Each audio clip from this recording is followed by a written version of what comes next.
জীবনটা এমন হতে হবে যেখানে অভাব দরজায় দাঁড়িয়ে কড়া নাড়ে না, কারণ টাকার অভাব শুধু পেট খালি রাখে না, মাথা নিচু করেও দেয়।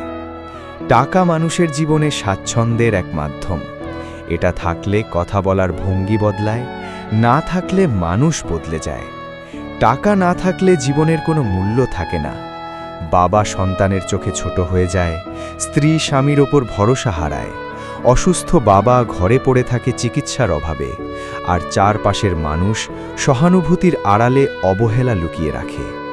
অভাব মানুষকে ভাঙে, আর টাকার প্রয়োজন মানুষকে দৌড় করায়।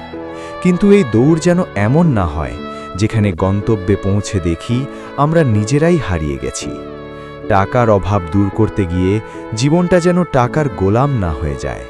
যেন এমন না হয় হাতে টাকা আছে কিন্তু মনের ভেতর শান্তি নেই, বাড়ি বড় হয়েছে কিন্তু ভেতরে হাসি ছোটা হয়ে গেছে।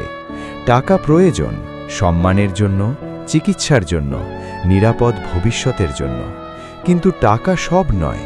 টাকা কখনো সন্তানের মায়া হয় না, স্ত্রীর নিঃস্বার্থ ভালোবাসা হয় না, বাবার আশীর্বাদ হয় না।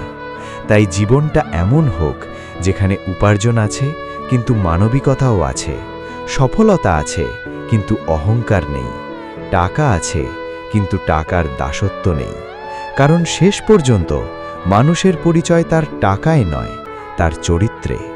আর সত্যিকারের মূল্য ব্যাংকের সংখ্যায় নয়, মানুষের হৃদয়ে লেখা থাকে।